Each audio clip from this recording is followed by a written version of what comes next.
Olá, me chamo Marta Jarandia, sou estudante de Direito e gravo conteúdos para estudar. No Spotify tem muito conteúdo meu gravado lá, mas agora migrei aqui para o YouTube. E se quiser estudar comigo, basta me seguir, dar um curtir e se inscrever no canal para receber notificações de novas publicações. Então chega de papo e partiu estudar. Oi, gente, vamos continuar falando da posse aqui em Direito Civil? Nós já passamos aí pelas modalidades, pelo conceito de posse e agora a gente vai ver o quê? Agora nós vamos ver o modo de aquisição. Como se adquire a posse? Quais as formas que se adquire e quais as possibilidades de perda de posse, da posse, tá bom? Então vamos lá. Modos de aquisição da posse. Então, quem? Quem toma essa posse? De quem é essa posse? É a primeira pergunta que a gente se faz. Então, a aquisição da posse, ela pode ocorrer pela própria pessoa, então a pessoa vai lá e toma posse da coisa, do bem, pelo seu representante, né, devidamente constituído aí por representação, ou um terceiro sem mandato, tá? Desde que haja posterior ratificação, tá bom? Então, um terceiro foi lá e tomou posse, depois eu vou lá e ratifico que a posse é minha. Então, a própria pessoa, ou seu representante, ou um terceiro sem mandato, tá? E a posse, ela pode ser originária ou derivada. Originária, então aí, dentro da originária, dentro da derivada, a gente tem aí os tipos, tá bom? Então, ela vai ser originária quando? Então, a posse pode ser adquirida de forma originária quando se tratar de coisa abandonada ou na situação de resnúlios ou obtida à força. Então, a apreensão da coisa, ela se dá dessas três maneiras, tá? Quando a coisa é abandonada e alguém vai lá e toma posse, por exemplo, uma geladeira abandonada ali no córrego. Eu vou lá e pego, ela estava abandonada, então a posse dela é minha, porque eu fui lá e apreendi e não apareceu dono nenhum, então ela é minha. Abandonada. Ela pode ser resnúlios de algo que nunca foi de ninguém, que nunca ninguém teve a posse. Então, por exemplo, uma flor. Quem é dono de uma flor? Que tá, sei lá, no caminho que eu estou passando. Não tá dentro da casa de ninguém, tá dentro da floricultura, tá bom? Eu tô passando num caminho na rua pública e eu pego a posse, eu pego a flor é minha. Então, é resnúlios, tá? Um peixe no mar, uma concha na praia, ela não tá abandonada, ela não tem um possuidor. Então, dessa forma, eu posso me tornar possuidor da coisa, tá? E por força, eu posso tomar a coisa por força, tá bom? Então, a apreensão da coisa, a posse da coisa de maneira originária pode se dar como, senhores? A coisa abandonada, a coisa resnúlios e a força. Isso é a apreensão da coisa, tá? Apreensão. A outra forma da coisa ser, da posse ser originária é através de um exercício de direito, que é o mais comum e que nos interessa aqui, na verdade, né? Não que a apreensão também não interesse ao direito, interessa sim, da mesma forma, tá? Mas a gente vai acabar falando mais das questões da posse adquirida através de um exercício de um direito. Então, a posse também pode ser originária se ela decorrer do exercício de um direito, por exemplo, como na uso capião, tá bom? Então, retomando, a posse pode ser originária através de duas situações: por apreensão da coisa ou pelo exercício de um direito. Pela apreensão, nós temos aí a subdivisão, que é a coisa abandonada, o resnúlios, que nunca ninguém teve posse, ou a força, tá bom? Originária. E a posse derivada? A derivada, ela, na aquisição derivada da posse, a transmissão, então, vai ser feita através de ato intervivos, ou seja, entre pessoas vivas, ou pela causa mortis, no caso da sucessão de alguma coisa, vindo pelo falecimento de alguém, tá bom? Então, essas são as formas de aquisição, né, da posse derivada. Então, vamos vê-las uma a uma, tá? A intervivos e a causa mortis. No ato intervivos, tá? Entre duas pessoas, pessoas vivas ali, tá? Primeiro, nós temos que pensar na soma da posse. Se for por ato intervivos, por contrato, é possível somar o tempo da posse, né? Então, se soma ali no contrato o tempo da posse, entendeu? Para poder, então, decidir de quem é a posse. A posse manterá as mesmas características e vícios anteriores. Então, ao ser passada, ela vai carregar com elas as características e os vícios se eles existirem, tá? Mas é possível optar por não somar o tempo e aí retira os vícios anteriores. Então, você não soma o tempo, a minha posse é a partir de agora. E eu não somo lá para trás. Por quê? A soma faz diferença. A gente vai ver lá na frente que a soma do tempo, ela faz diferença. Mas se eu não quiser somar o tempo e falar, não, minha posse é a partir de agora, para retirar os vícios, eu posso. Mas se eu preciso do tempo dessa posse por algum motivo, que lá na frente a gente vai entender, eu somo. Só que eu tenho que entender que, ao somar o tempo da posse, eu carrego as características e os vícios que existirem, tá? Então, a soma da posse no ato intervivos é muito importante. Além disso, aqui na intervivos, quais são os tipos de posse derivada? São 3 os tipos de posse derivada dos atos intervivos, tá? Lembrando que pode ser intervivos ou causa mortis. Nós estamos ainda no intervivos, tá bom? Da derivada, da posse derivada. Ou seja, que não é aquela posse originária. Então, nos atos intervivos, nós temos 3 tipos de posse. São elas a posse dos atos intervivos do tipo real, a simbólica e a ficta. A real, gente, é fácil, né, da gente entender, quando envolve a entrega do material da coisa. Então, entregou a coisa, é uma posse derivada. De que forma? De que tipo?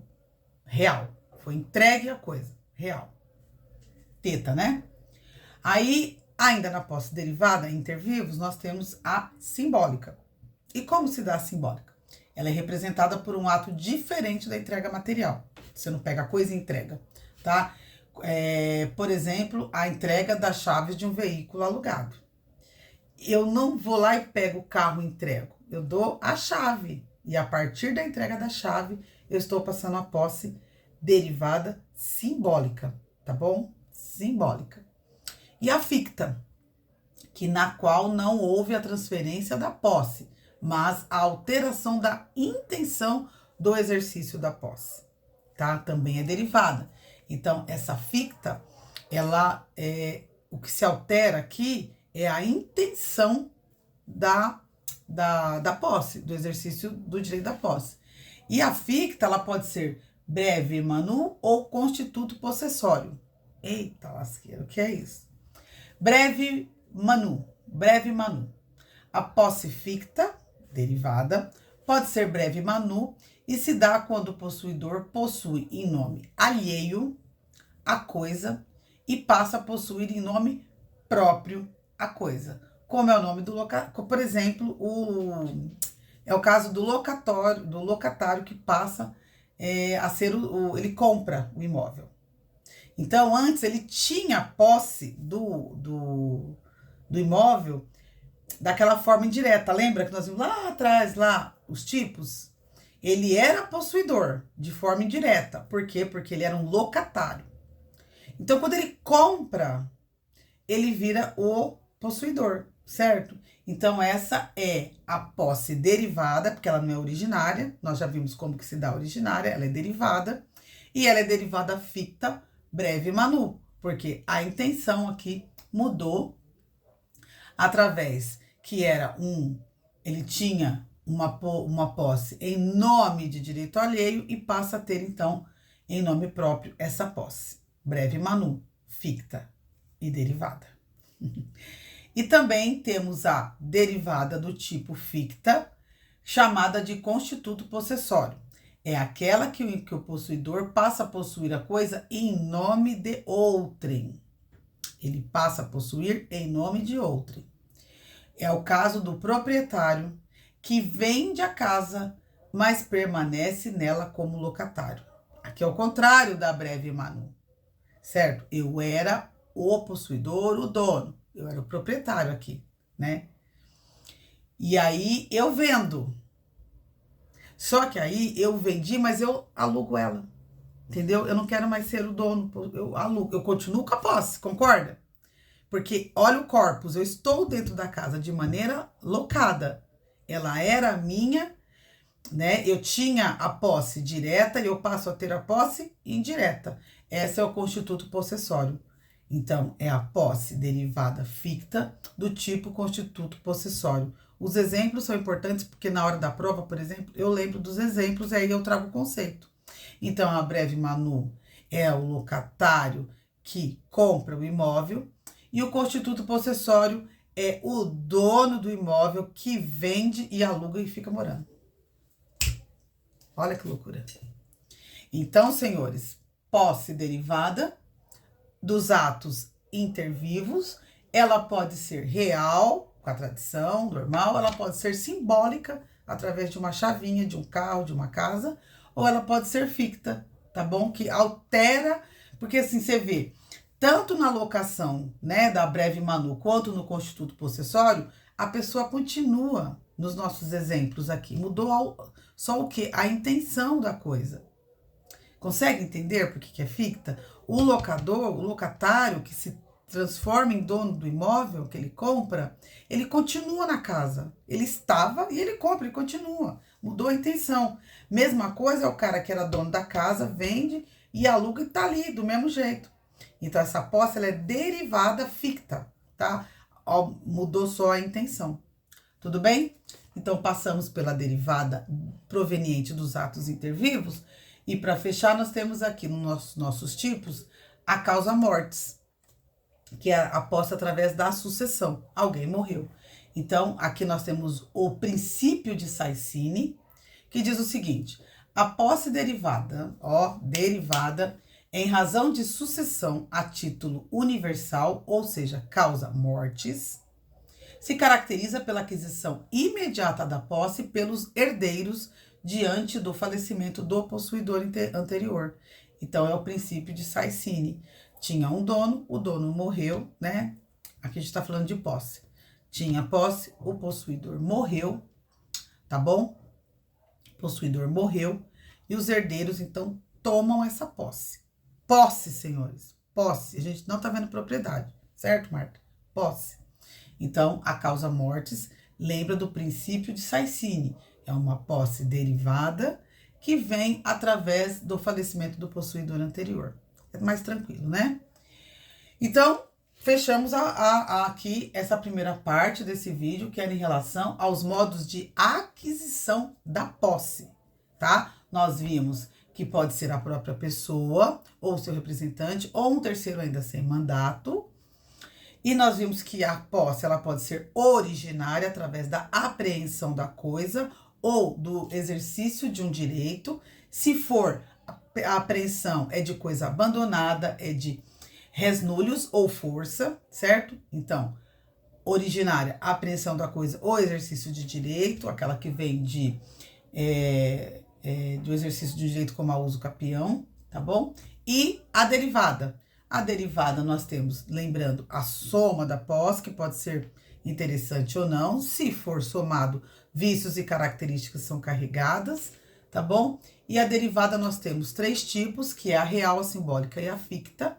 A real através da tradição, da entrega.